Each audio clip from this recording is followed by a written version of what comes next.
सभाध्यक्ष महोदय, सत्तारूढ दलको सभापतिका रूपमा अब हामीले बोलेर मात्र पुग्दैन।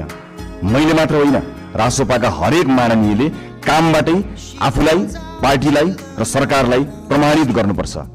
अब हामी राम्ररी बोल्नु भन्दा पनि हाम्रा कामहरू र सरकारका कामहरू आफै अत्यन्त राम्रोसँग बोल्नेछन् र ती बोल्न सुरु गरिसकेका कुरा फेरि पनि म निवेदन गर्न चाहन्छु। सभाध्यक्ष महोदय, हामीलाई हनीमुन पिरियडको सुविधा पनि चाहिँदैन। हामी दिन गनेर होइन, सेकेन्ड गनेर काम गर्न चाहन्छौँ र गर्न सुरु गरिसकेका छौँ। तपाईहरूले सरकारको रफ्तार देखिरहनु भएको छ। अब कर्मचारी तन्त्र सहित सिङ्गो देशले यो रफ्तारसँग गति मिलाउनुको विकल्प छैन। हामी आफ्ना मात्र होइन, जायज छन् भने विपक्षी दलका चुनावी प्रतिबद्धताको पनि स्वामित्व लिन तयार भएर आएका छौँ र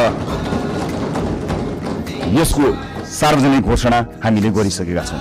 सभाध्यक्ष महोदय, सरकारका प्राथमिकता, योजना र दिशा सविस्तार सम्माननीय प्रधानमन्त्री ज्यूबाटै आवश्यक परे बोलेर र आवश्यक नपर्दा नबोलेरै कामबाट प्रस्तुत हुने कुरा पनि म सम्मानित सदनलाई जानकारी गराउनेछु।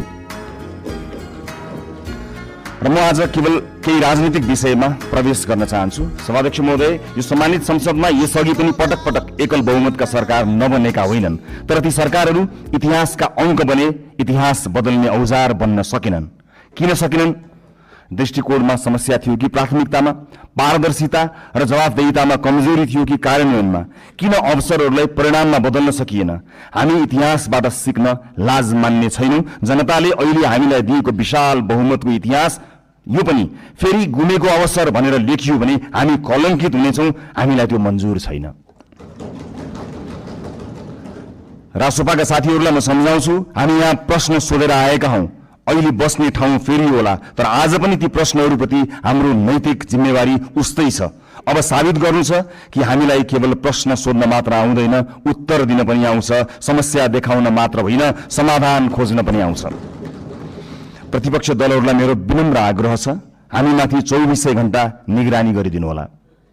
शासनमा तपाईँहरूको लामो अनुभव छ, हाम्रा कमजोरी उजागर गरिदिनु होला, गल्ती देखाइदिनु होला। यदि हामीले बाटो बिरायौँ भने सच्याइदिनु होला। यदि हामी जनताबाट टाढा हुन खोज्यौँ भने हामीलाई जनताको आवाज सम्झाइदिनु होला। हामीबाट अहंकार नबढोस्, हामीमा कुनै अहंकार नछाओस्, हाम्रा निर्णयहरू एकतर्फ नहुन्।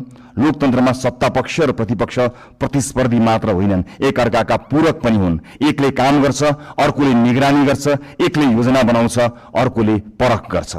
हामी प्रतिपक्षको आवाज कमजोर हुन दिने छैनौँ, किनकि प्रतिपक्षको आवाज कमजोर बनाइयो र उपेक्षा